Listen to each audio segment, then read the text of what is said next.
Good morning, church. I am Pastor Scott Masters, and I am very excited that you've joined us in this online offering this morning. For those of you who might not know me, I serve a pair of communities in southwestern New Hampshire, and this offering is just one of the tools that we've been using for almost a decade to spread the message of our faith to as many people as we can.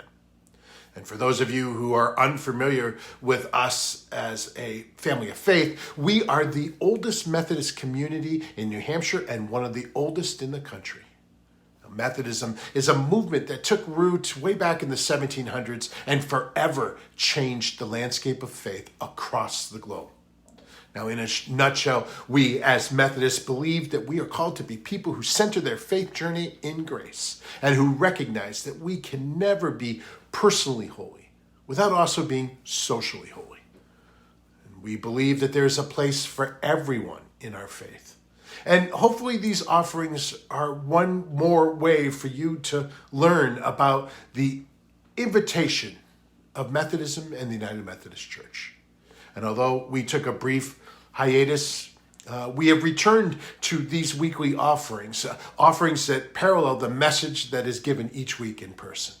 And our hope that these messages not only grow your connection with us, but plant a seed for you to find a church in the area in which you live. Now, that said, as our internet congregation continues to grow, we encourage you to reach out with any questions, prayer requests, or comments. And at the tail end of this video, after a final musical offering, there will be details on how you can reach our church or me directly and confidentially. Lastly, we hope you'll subscribe to our page and spread the news of our ministry. Share the link to this page on your social media. Ultimately, it is our hope. It's our goal just to get the good news, the story of liberation, renewal, and rebirth that is at the very heart of all of Jesus' teaching to those who need to hear it desperately. Again, I am thankful that you've joined us this morning. Now, today, I will be preaching on Jesus' parable, the Good Samaritan, a familiar story, but hopefully we'll be challenging you to hear it in a brand new light. Once again, thanks for being a part of this gathering and this community this morning. This is my Father's world, and to my listening ears, all nature sings and around me rings the music of the spheres. This is my Father's world. I rest me in the thought of rocks and trees, of skies and seas. His hands a wonders wrought.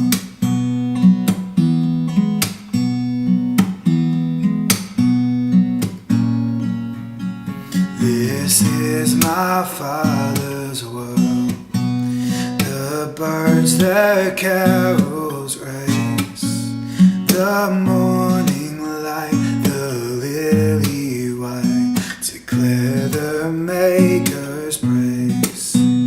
This is my Father's world. He shines in all that's fair.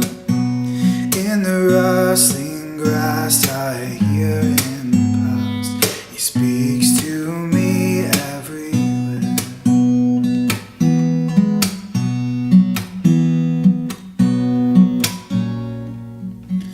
This is my Father's world. Oh, let me never forget that though the wrong seems off so strong, God is the ruler yet. This is my Father's world.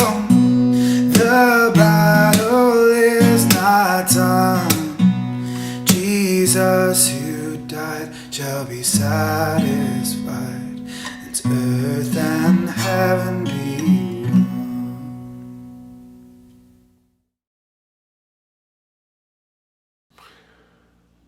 This morning, our message comes from is born from the story of the Good Samaritan that's found in the Gospel of Luke, chapter 10, verses 25 through 37. And I will be reading it from the English Standard Version of the Bible. And I invite you to lean into this story with me.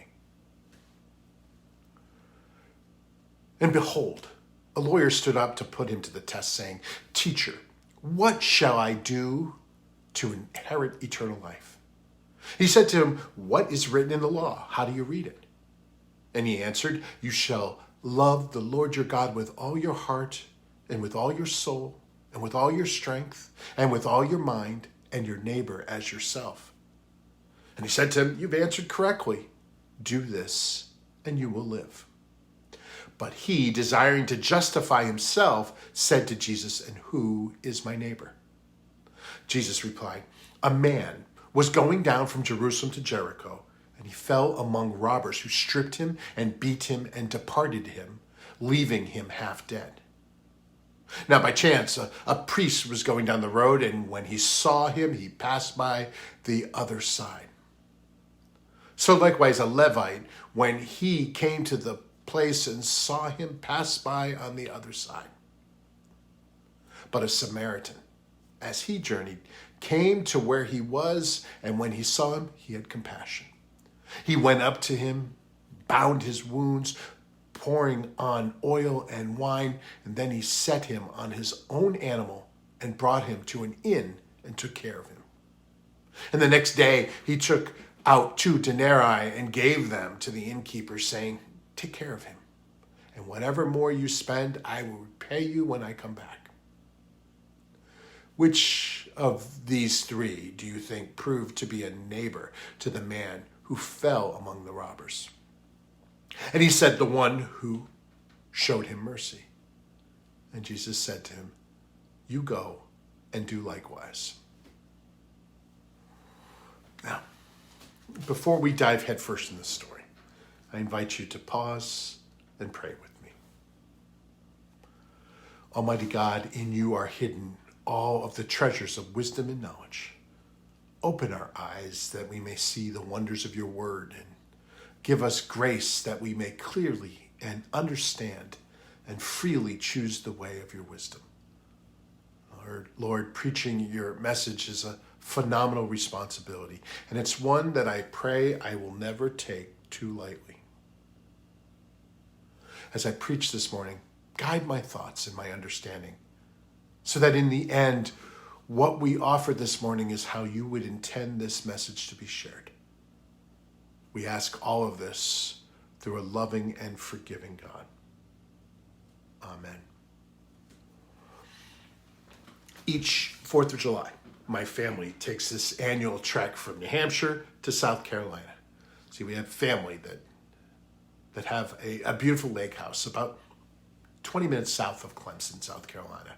And that lake and relaxing there is our annual retreat. Aunts and uncles, cousins and their spouses, and little kids all converge, and together we unplug for just a few days.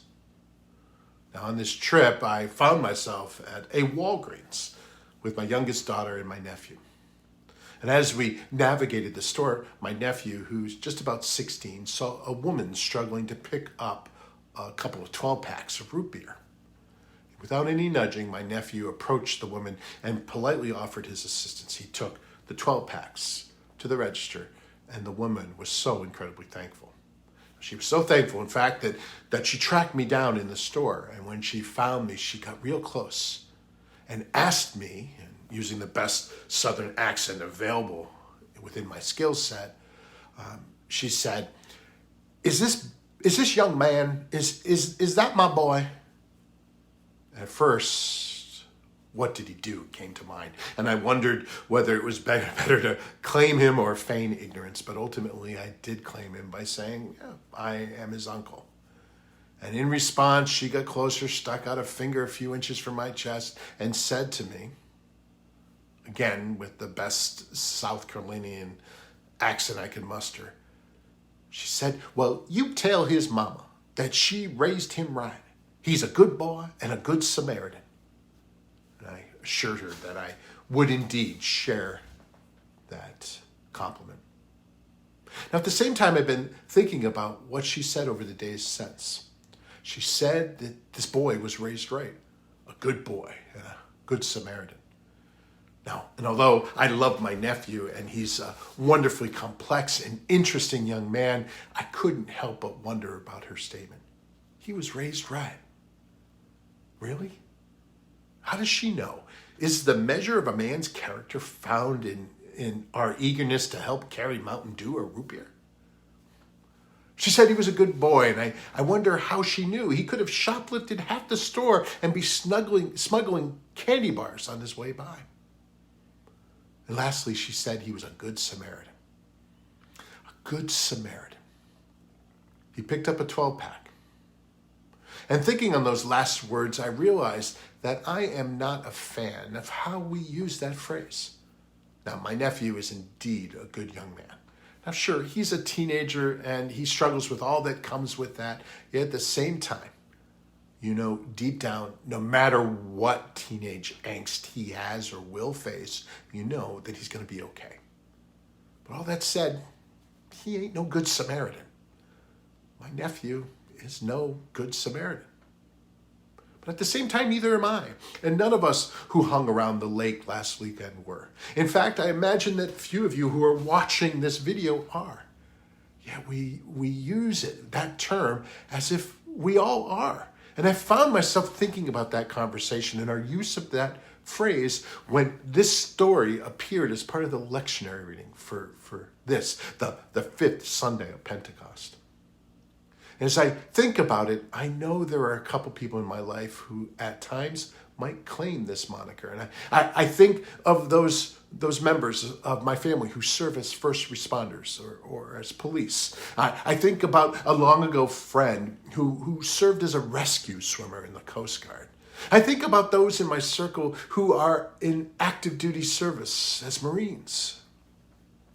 I also think of those I know who've devoted themselves to the hardest of ministries, from hospice chaplains to street ministers. Now, all of these individuals, they display such incredible selflessness in their work. They so often charge into moments with zero thoughts about themselves. They serve in ways that are selfless and come at no consideration of who the people are at the other end of the equation. In the end, they certainly come closer to that proverbial Good Samaritan. But the term is even bigger than that, and bigger than them. I've come to hear this story as an indictment. This story is a filter that needs to be laid over the entirety of our faith. We need to see the ways we live, work, play, and travel this world with the story, this filter on top. But unfortunately, the story is familiar, and precisely because of this, it's time we need to stop and become intentional with it. For me, I have slowly come to see this as one of those stories, that perhaps one of the top dozen most important moments in our gospel, and topping the list in the way of practical guidance for our faith journey and how we live. It doesn't get more important than this, but to truly understand that, we need to sit and stop and lean into the familiarity. Now, this story starts with someone trying to test Jesus. They were trying to tap him. Someone so deeply invested into the law and religion of the moment was trying to push him into a corner. Push him into a corner that he couldn't get out of. Now, the individual asked Jesus, and I paraphrase, what do we have to do to be a part of God's kingdom? What do we have to do to achieve all the promises of our scripture? What matters the most? What matters now? What do we need to do now? Now, this unnamed man is trying to trap Jesus because, frankly, he doesn't like any of what Jesus is saying. This man has so deeply invested his life into the practical aspects and the rules and order of his faith that this new way is almost unthinkable. Because Jesus is saying it's not about the rules or who's clean or not. Jesus is saying it will never be about what you do, but rather what God does. And this man cannot and will not grab a hold of this new, fresh, scandalous nature of God's grace. Honestly, this is an issue that runs rampant through our faith family today. We look at a world and we spend so much time focused on what we are doing right or wrong, or believing what ultimately matters is living into the right collection of theology or politics. And we travel this world worried about all the wrong things and miss out on the freedom and liberation of this better way. The story of the Good Samaritan is a story of contrast, a contrast between what is and what could be. In the face of this lawyer, Jesus turns the table. And instead of falling into the trap that was laid out carefully before him, he looks at the lawyer and turns it all around. And he says, "Don't ask me. Look at that law that you hold so tightly to. What does the law say?" And the lawyer says, "We are to love God with all your heart and love your neighbor as yourself." And Jesus says, "Okay, then do that." The answers that we all chase after, they're right here already. But still, it's not good enough. Okay, I will love God and I will love my neighbor, but what is a neighbor? Jesus couldn't possibly mean that we are to love that individual who we can't stand, right? We can't love them or him or her. Our neighbors are those who look and act and believe and travel this world just like us, right? He can't mean the Republican or the Democrat, can he? Certainly not the Muslim or the Mormon or the atheist, can he? He can't mean the one with the protest sign arguing against all those things that I hold so dearly. He can't mean that. Jesus can't mean the gang member or the child molester or the shooter or the addict or the death row inmate, can he? It is the story of the Good Samaritan that answers this question. We learn that a man is traveling along a road between Jerusalem and Jericho, and this is an 18-mile stretch of road through the harshest of deserts. It was a road that left ample room for bandits to hide. And this was such a dangerous stretch of road, it was also often called the Way of Blood. And those who heard Jesus tell this story would have instantly known of the danger. And as the man is walking, he is making his way between the cities. He's attacked by bandits. And he's robbed, beaten, and left half dead by people who didn't see him as anything more than an opportunity to enlarge their purses. These bandits had no regard for the life of the man, and they would take what they wanted by whatever means necessary. Perhaps for you and I, it's not difficult to see the bandits as those that leave us bloodied and beaten. But for that man, instantly death became a real probability. As he lays on the side of the road dying, both a priest and a Levite find their way to this scene. And at the same time, both step around the wounded man. It's important to note that much of this road is barely 2 feet wide. And to avoid the dying man, they would have literally had to step over him. And as they did, the priest and the Levite represented the standard. They were the ones that were deeply respected in their communities. They were the religious and civic leaders. They would be the ones that had the best seat at the table. They would be the ones that others turned to become mentors or to seek advice from. They would have been the trendsetters and the deeply respected. If it was 2020, they might be the ones that showed up at church on every Sunday. They might be those who serve on the Rotary. They would have been the successful business people. They would have been the people who, by the world's standard, had everything together and figured out. They would be the ones who worked for the PTA. Maybe they would give or volunteer to that local charity. Maybe they would volunteer for all types of causes. They are also the ones that see the hurting man, but put their head down and keep walking. Now, maybe they did so because they were afraid. They didn't want to rock the boat. Maybe they liked the way that things have always been. Maybe they knew that if they stopped, they would be uncleaned and not be able to participate in the temple or religious activities. Maybe they convinced themselves that whatever had befallen that wounded man was deserved. Getting involved was just too much of a risk. Now, they will go back home and speak of the dangers of the Jericho road. Maybe they will pressure government officials to make a difference. Maybe they'll start a capital improvement project. Maybe they'll post on their social media. Yet they still step by the true work in hand, or step over it. I think the power in this story comes with the subtle mirror that is raised before us. This is the danger we all face. We worry about the risk to us, so we make calculated decisions designed to mitigate it. I want to help, but there's so much to lose in that moment. And if I'm truthful, this is where I most often find myself in this story. The Good Samaritan arrives on the scene, though, and changes everything. The Reverend Martin Luther King Jr. preached on this text often, and once said that leaning into the difference between the three characters, the priest, the Levite, and the Samaritan, is where the real power of this story is found. He wrote that the priest and the Levite likely asked, if I stop to help this man, what will happen to me? But the Samaritan likely asked a very different question. If I don't stop to help this man, what will happen to him? The Samaritan not only saw this man, he took action. Now, a little bit of history. When King Nebuchadnezzar of Babylon conquered Judah, he forcefully resettled the people all across his kingdom.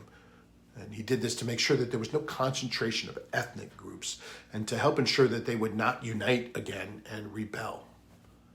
But that said, it was their policy to leave the sick, the poor, the old, the disabled, and the uneducated behind. And when they did, this ragtag group of Jews moved to the richer farmlands of Samaria and intermarried with the people. So when the Jews returned, the Samaritans were considered half-breeds. When they were not allowed to return to Jerusalem, they built their own temples and they crafted their own religion. And I always found it interesting that this ugliness became systemic. Those people that the Jews hated the most were the people that were the most like them. Their faith was similar. Their way of life was similar. They spoke similar. They didn't have incredibly different cultures or live on the other side of the world. They lived right next door. The people that they hated so much had so much in common, but their skin color, their language, their history, their customs, and their faith were a bit different. I can't help but wonder, as I'm talking about this, who our Samaritans are. Now, see, I have a pair of college friends that I think of in this story. One is a devout evangelical Christian, and the other is a gay Episcopalian. In college, they were so close, but today the venom between the two of them is palpable. And they grew up mere minutes apart from each other. They went to school together, they majored in the same program, and they took the same classes. They have such similar histories and stories. Yet each of them openly declares at every possible moment that the other's version of faith is broken. And there's no room at their respective tables for the other. And I watch it on Facebook, and the ugliness that both seem to express clearly steals some of the other's humanity, and their witness is lost in their back and forth.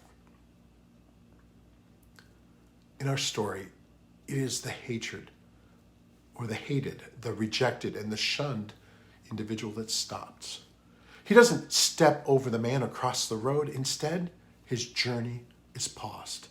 He knows the risk of the road, but it doesn't matter because there's a man hurting and he has the power to make a difference.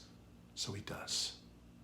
He picks him up and he takes him to a safe place. He heals his wounds and he pays for his extended care and he pledges to come back and help even further. The first two, the righteous and the holy, they leave the man to bleed out, but the Samaritan stops. And as the story is told, Jesus asks the powerful question, who is the neighbor? He tells the lawyer and he tells us, if we want to be a part of this kingdom, if we want to be a part of the promises that are laid out before us, we have a model. We can choose to be the respectable people doing what is right in the eyes of others, or we can truly live into the hurt and the pain of those around us. We can live for the other rather than living for us or what is ours. As he tells his story, the truth is clear. We are all on the Jericho road. And as we travel it, we need to stop and notice those broken people who need us. And our faith will never be about what we do. Our faith isn't about a careful set of rules and propositions and how you live into it. It isn't about discerning who is in the right and who isn't, and refusing to budge. And it will certainly never be about ramming our beliefs down the throats of others, even if we gift wrap it as orthodoxy or right living or right thinking. Ultimately, our faith is about stopping. And I wonder, especially for those of us who call ourselves United Methodists and who are living through a 40-year argument over who is right and who is wrong, what putting all that aside to live into the Good Samaritan story might look like. What would it look like for us as a community and a church? In the end, I don't think Jesus will judge me by my investment in all the civic activities around me or that I'm involved with. And I don't think he'll judge me by a church attendance sheet.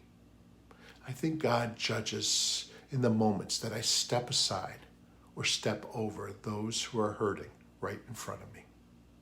And if that is indeed the case, somehow I need to pause and do a better job at seeing the world around me. So let me leave you with this rhetorical question. What is the gospel? What is the good news? What is the evangelium? I've been working through my answer to that question for 2 decades. For me, the good news is the liberation, renewal, rebirth, and resurrection that comes as a gift from God in the life, teaching, ministry, death, and resurrection of Jesus. It is a promise of restoration where shame, fear, regret, and anxiety will not hold me down. It's the promise that testifies to the truth that we are all beloved of God, no matter what the self-righteous, the politically or theologically connected or correct have to say. The good news is the beautiful gift from God that once we receive, we have no other choice but to share. So today, I pray that you will see that you are traveling on the Jericho road with this incredible responsibility and this incredible gift, and wonder how it changes your journey. Together, we have to ask, what now? So as we offer this final piece of music, again, thank you for joining us. And I'm thankful that you are here. And I pray that you'll take this challenge seriously.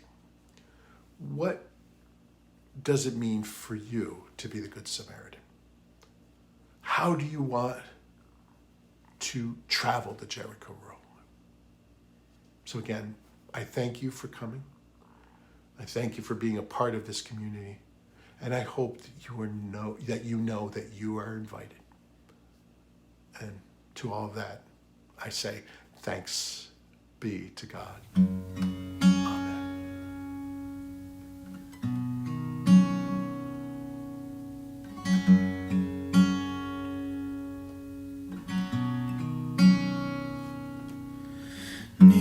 Nearer, my God, to thee, nearer to thee,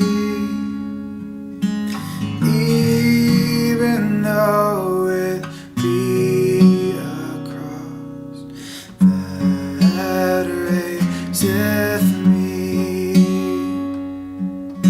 still my song shall be nearer, my God, to thee, nearer, my God, to thee, nearer to thee.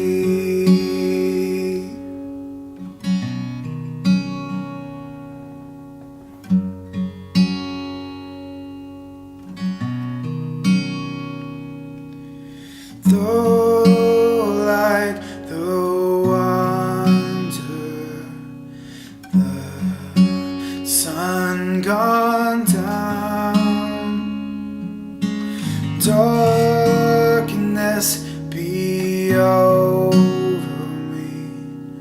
my rest a stone.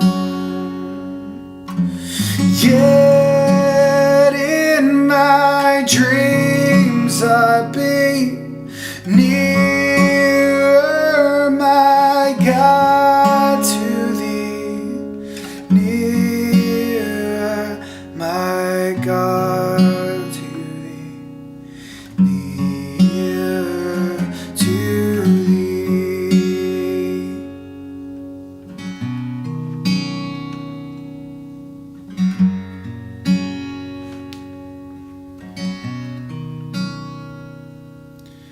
In with my waking thoughts, bright with thy praise,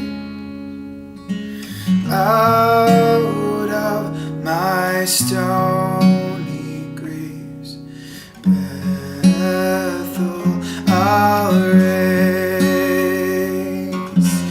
So by my woes to be nearer, my God, to thee, nearer, my God, to thee, nearer to thee.